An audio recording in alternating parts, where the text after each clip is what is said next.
Hello, it's me, Ariza Gaming, and welcome back to another episode of Sandbox Showcase, the series where I talk about problems in Oxygen Not Included and how you can solve them easily and efficiently.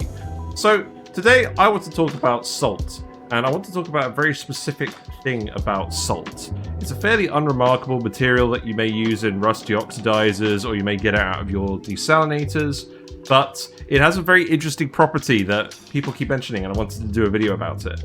So, as a solid, it has a specific heat capacity of 0.7 and a relatively low thermal conductivity of 0.444.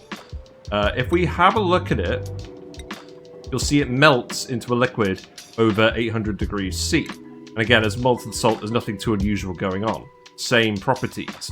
But if you evaporate it into a gas, and practically speaking, it evaporates 3 degrees over the threshold for both of these. So at 1468 degrees C, you get salt gas, which actually has a specific heat capacity of 0.880. So that's over a 25% increase in the heat capacity of the material. So when it boils, it gains 25% extra heat, and then when it condenses back down to that temperature again. So you have the same amount of material. It's at 0.7 kDTUs per kilogram per degree C. So if you keep boiling and condensing your salt, you're going to end up with a heat multiplier effect, where it's increasing the amount of heat in there by 25% of the heat it takes to actually move the salt within that 6 degrees temperature range. So let's have a look at the actual maths. If you were to take 1 kilogram of salt and raise it the 6 degrees C needed to get it from the point where it actually condenses to the point where it actually boils, that would take 4.2 kDTUs per kilogram. But condensing it back down within that 6 degrees range will take 5.28 kDTUs per kilogram.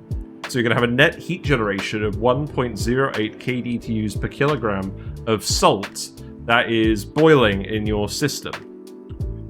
So this is pretty interesting. There's a few different ways you can actually achieve this liquid salt gas in the game. One of them is just finding a load of magma. If you've got a volcano, you could store up the magma in some kind of storage and periodically expose the liquid salt to it to heat it up past that boiling point. And then you can just have something cold on the other side, or possibly some kind of heat deleting device. Possibly, let's see, maybe one of, not solar panel, maybe one of these. Don't put your steam turbines like this. If you use a steam turbine to remove the heat from the salt gas, and then use something else hot like a volcano to heat it up, then you can multiply the heat in whatever you're doing. And that's going to actually be very helpful. But what I'm going to look at today in this video is we're going to look at Metal Refinery. You're often going to want to run a metal refinery in the game to get your steel production going. There's no other way of actually making steel. So even if you have plenty of the other refined metals, you're going to want one of these set up somewhere in your base. And actually dealing with the heat from the coolant can be a bit annoying. We like to feed it to pinch of pepper plants that Drecos eat. But a lot of the time people will make like an industrial sauna where there's a steam room. There's a steam room and the coolant pipe comes out of the metal refinery and it goes into a steam room and it sort of just loops around underneath some turbines and then it comes back in. And that's what a lot of people like to do. So we're going to have a look at one of those designs today. I've actually done this one in advance today because we're doing a test. We're comparing it to a more standard industrial sauna. And we're going to see how much extra power you can get out of your steam turbines or how much extra heat you can get out of your system by using molten and gas salt in the process. So let's actually just go and have a look at the build. I'm not going to build this one live today. It's not too complicated, but I've got a very precise experiment set up. So here's the experiment. We have two bionic dupes, Ulti and Sonya. They're both making steel with the metal refineries. Fairly normal process. So let's actually have a look at what's going on here. Let's just focus on the salt design for now. So we've got our pipe. This pipe we filled with a coolant that is running through here, and it's getting hot enough that it's actually able to take the molten salt from liquid to gas.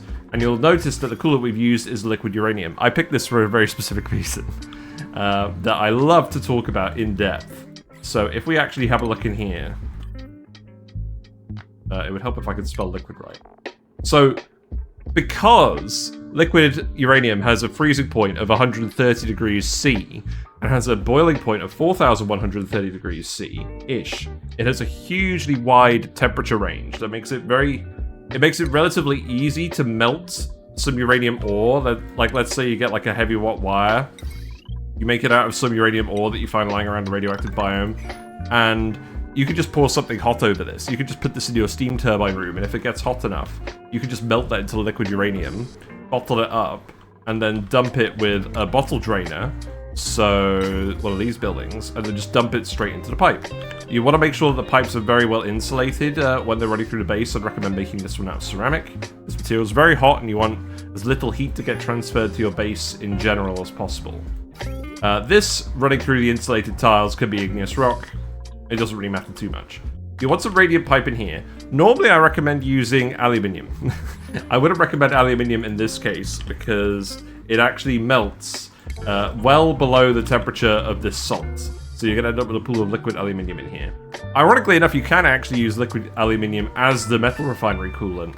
But again, because the melting point is so much higher than for uranium, it's a bit harder to get. Uranium will do. If we have a look at the uranium, like just the liquid uranium here. So the thermal conductivity is 2. That's not very high, but it's not super low either. It's high enough for our purposes. The radiant pipe is doing a lot of work. We're just going to make the radiant pipe out of steel. Hypothetically, let's have a look at cobalt as well. Cobalt's pretty conductive. But yeah, this, you can actually use cobalt for this. It won't melt under these temperatures. The problem is, if you end up with some slight excess heat in this room where we've got the molten salt, then it can get a bit too hot. So we're just gonna make it out of steel. If we look at the thermal conductivity of cobalt, it's 100. If we look at the thermal conductivity of steel, it is lower. It's 54. It's still good enough for what we need to do. So we've just made this out of steel. We're not going to risk it in this case. So this is the salt chamber. This is going to be our heat sink. So we have some temperature plates here. You'll need to make these temperature plates out of something that's not going to melt at these temperatures. I made it out of diamond because it's very conductive and the specific heat capacity isn't too bad. If you have an oil biome, just go rate it for diamond. We've also put some diamond tiles here, again, so that they won't melt. It's more conductive than steel. Obviously, if you've got the Metal Refinery, you can make it out of steel, that's fine. But we made it out of diamond, just to be flashy. And yeah, this is the heatsink. This is the part that's going to get very hot. And then we're going to connect this to our steam room with doors, steel airlocks. These will close when we want to increase the temperature of the steam. And we've got some thermosensors in here. These are just set to above 130 degrees C. Our steam turbines are self-cooled in this case. We've just got some radiant liquid pipe. You could use aluminium for this. I just put steel in because I was putting steel in everywhere. The important thing is, keep this temperature below sort of 135 degrees so you can self-cool your steam turbines. We have 4 steam turbines because they're each going to generate just slightly more than 300 watts, which means under all circumstances you should be able to run your Metal Refinery just fine. We have some batteries in here as well. You can actually, once this is going, run this without a battery, but I wouldn't recommend it. So we just got some batteries in here. Their heat is going to go into the steam turbines as well, which is why I like doing this. These are made out of steel. You do have to make these out of steel. And again, we've got some more temperature plates in the back. Steam is not very conductive. The temperature plates are important, especially because salt gas isn't very conductive either. It's more conductive than steam, but not by much. So that's why we got them in here. And then, what we've got over here, this design produces a lot of heat. It produces more heat than you actually need to run these steam turbines. So any excess heat is going to get bled into this heat sink. We've just got some supercoolant in here at the moment. You don't need this. This is just for the experiment. This is extra heat you can take off to your other steam turbines, do whatever else you want with them. So let's have a look at the automation quickly. So the automation is not too bad. We've basically just got the smart batteries hooked up to the steam turbines, so we're not wasting any of the steam power. We have 2 thermosensors up the top. These are set to the doors on either side. I put a little door on either side just so that we can transfer the thermal energy into either half as needed. The reason I'm not doing the actual build through of this is the specifics of the setup don't actually matter very much. It's the concepts. So that's why I wanted to do the quick summary today. But yeah, that's the automation for that. And then the automation down here. So we have AND gates here. No, we have OR gates. We have OR gates for a change. Can you believe it? So if the steam gets above the temperature that we're interested in, or if the temperature of the salt is below the point where it's going to start evaporating, if either of those conditions are true, then this door will open. But in circumstances where we don't need any more heat in the steam turbine room, this door will open instead, but it will only open, we've set up a buffer gate here, it will only open if this temperature has been exceeded for 15 seconds or longer continuously. That's because when it's boiling and condensing, the temperature can fluctuate a little bit back and forth, and we want to make sure that we're only capturing the excess heat elsewhere in our base if this is stopped boiling and condensing. Because it's the boiling and condensing that generates the heat. It's not just having it be boiled salt gas. So that's what's going on with the automation. In terms of piping, it's very simple. We're just pumping the output water of the steam turbine straight back into the top steam room with the batteries. Closed loop. Doesn't matter specifically how you do this, to be honest.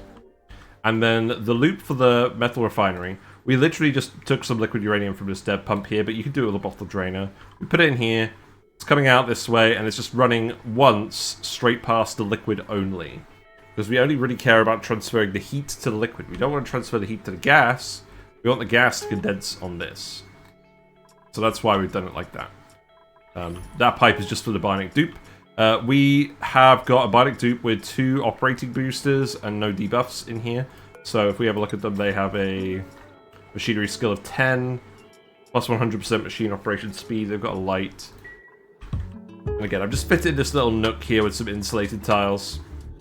But yeah, this is basically the whole setup. Power-wise, everything's just plugged into each other. There's not much more to it. And what we're going to do today is we're actually going to directly compare this to a more conventional system, where instead of dumping the excess heat into the molten salt, we're just dumping it into the steam. Now, I know a lot of the time. So before we move on to the comparison, there is a question that people ask me a lot. Do you put your metal refinery in the steam room? Because the metal refinery generates 16 kDTUs per second of heat while operating. Surely it would be beneficial to put that into your steam turbines and not your base. Well, there's a slight issue with that. So first of all, the input materials you're putting into the metal refinery, the iron, the refined carbon, the lime, they're not necessarily going to be as hot as the steam room. If you're just harvesting them through fairly normal means. So that means if this metal refinery was in the steam room, you would be dragging cold materials in here and leaching heat out of the steam that way, while it's being transferred by your conveyor mechatronics or certain storage. And likewise, when a metal refinery produces material, what it actually does, so it calculates the amount of heat required to get the material to its melting point from the input temperatures. And then 80% of that heat is transferred to the coolant. The other 20% of the heat is deleted. So here it says 117 kilojoules of heat will be produced to cool off the fabricated item. What the heck is a kilojoule? Nothing else in the game uses kilojoules. They all use kDTUs. For all intents and purposes, this is saying 117 kDTUs of heat will be produced. And then it will heat the contained liquid uranium, so 400 kilograms of that by 138.4 degrees C. And then it will heat the containing building. So yeah, that's the heat that goes out of 100 kilograms of steel. So, and the important thing is the output material comes out at 40 degrees C. It just does. So your output material as well, when it leaves the metal refinery before it goes in your mechatronics, when it's going around the room, that's going to be 40 degrees C. That's going to suck heat out of your steam as well. So it's pros and cons. Yes, you get the 16 kDTUs of heat from the machine, but you lose a lot of heat from the input and output materials. Is it 16 kDTUs per second? Is it more? Is it less? Who knows? It's It can vary based on what your recipe is, to be honest. But the long and short of it is, I don't think it's worth putting your metal refinery in the sauna if your dupes could just come out and wander into the base and do their stuff with it. So that's what I generally recommend. Put your metal refinery outside your steam room and hook in the pipes. Now, we have got this going on here. We have got our loop going through here as well. This is a heat sink. We've got some very hot steam in here. Most of the time it won't be this hot. We've just got it this hot so it's a direct comparison to the salt situation. But you can actually just run your coolant pipe straight through the steam room. But the reason we're not doing that is because that way we get to maintain the temperature of the steam at a very specific point. And this will help us make sure that our self-cooled steam turbines aren't going to overheat. Because if this temperature gets above 140 degrees, they'll start to overheat. They're already very close. The output water comes out at 95 degrees C. So it's worth having a heat sink generally so that you can run your metal refinery, not worry about your steam in here overheating, not worry about actively cooling your steam turbines, and then the doors can just transfer the heat over as necessary, even if you're not doing the molten salt stuff.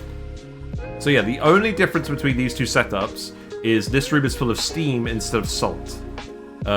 We've used slightly more steam than we've used salt because salt is more thermally conductive than steam. But again, the exact numbers don't matter specifically too much.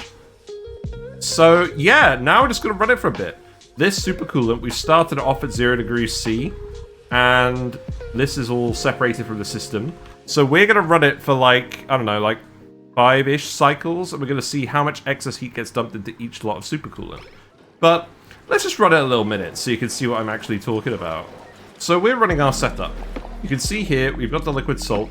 The uranium coolant is going in at about 1750 degrees C, and it's leaving at about 1620. So we are transferring pretty much all of the heat from the metal refinery in these 4 pipe segments, 4 steel pipe segments. If we wanted to conduct more heat, we could make this chamber slightly longer, and that would be absolutely fine. So we've calculated the specific amount of salt to go in this room to optimize how much it's boiling and condensing when the metal refinery is running and you've got the coolant running past it. So because only 80% of that 117 kDTUs of heat is actually generated by the metal refinery into the coolant, we're transferring 93.56 kDTUs in there. So, because we're moving 10 kilograms per second of liquid uranium through this pipe, and the heat transferred over is 138.4 degrees C, and the specific heat capacity of the liquid uranium is 1.69 kDTUs per kilogram per degree C. We're actually transferring 2,338.9 kDTUs per second of heat into the salt. And because condensing it requires 5.28 kDTUs per kilogram, this means that we can effectively state change about 443 kilograms per second of salt. So in this case, what we've actually done, because it's not boiling and condensing constantly, as like some periods where it's boiling, some periods where it's condensing, sort of about half the time, we put about half the amount of salt. So we put about 230 kilograms of salt in this room. Feel free to play around with the amount. If you put too little in, even though it's going to be boiling and condensing a lot, generating a lot of extra 25% through that repeated action, you're not conducting that much heat into the tile because there's not that much mass. So it's not going to let you run the metal refinery constantly. You do want a fair bit of material in here. But if you put more than, say, 450-ish kilograms in here, then it's going to take longer to boil and condense, and you're going to get less of that multiplier going. So I found that about 230 kilograms is about the sweet spot for this metal refinery pipe with this liquid uranium coolant. If you're using a different metal, you'll want to adjust the amount of stuff you've got in there based on the heat differential of the metal. But yeah, you can see it's boiling, condensing over and over again. If we speed it up now, so what will happen is, as it's boiling, it's transferring its heat into the window tile. This is heating up. It's not currently connected to either area. Our steam turbines are turned off at the moment because the batteries are sufficiently full. You can probably actually get this to work with 2 steam turbines self-cooled, because with how the pipe is positioned, the Metal Refinery is only being used half the time. But this is going to vary a lot depending on the operating skill of your operator, because the more skill they've got, the faster they'll use it, the more downtime they'll have between actual errands. So I built 4 just as a worst case, but yeah, you can see. So for a moment, all of that salt gas actually boiled. It wasn't liquefying anymore because we didn't need to transfer any more heat into the steam. It was already at the target temperature. So after those 15 seconds, we opened up our little supercoolant. You can see that's heated up a little bit. And this is all the excess heat. You can see it's done it again now. But we can condense it fairly quickly. If you're seeing the little droplets, that's what you want to see. If you're seeing the little droplets, you're getting the condensation, you're getting the boiling. That's what you want to see. And yeah, we're just going to run these for sort of about, I don't know, 5 or 6 cycles, and we're going to see how much extra heat is leaked into the supercoolant. It's a little bit too early to say yet. It's about the same. Looks like the supercoolant in here is about 25% hotter than the supercoolant in here. More or less. That's a good sign. That's what the math suggests should be happening. None of the heat is being wasted anywhere else in either of these designs. I'm sure there's a little bit of a heat leak over here, but I don't think it's making a huge difference. So yeah, we'll come back in a minute. Alright, so we're back. It's cycle 41. We've still got the molten salt here going. The mass hasn't changed. I was a bit worried that the mass was disappearing when I'd been looking at this earlier, but the salt is boiling, condensing, none of the mass is being lost. If we have a look at the supercoolant over here, so this tile, after about 6 cycles, has gone up to about 66 degrees C, whereas for the conventional salt, the conventional steam heatsink design, it's only got up to 48.5. So that is about 50% more extra heat in the salt boiler design. Which is interesting because it's more than the 25% we would expect from the specific heat capacity difference between the liquid and gaseous salt. So my theory for this is that it's actually boiling and condensing multiple times before it actually interacts with the window tile. And that may be why we're seeing this happen, because it's happening more than once. We're getting more than one cycle in here before the heat's being transferred over. Let me know in the comments what your thoughts are if you've been doing anything with molten salt designs. But in any case, we can clearly see we are getting much more extra heat out of the salt boiler design than we are out of the steam room design.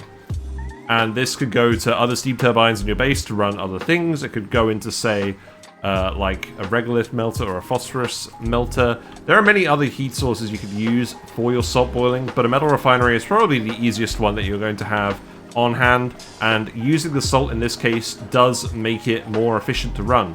You will get more power out of running your metal refinery using salt in your heatsink than not using salt in your heatsink.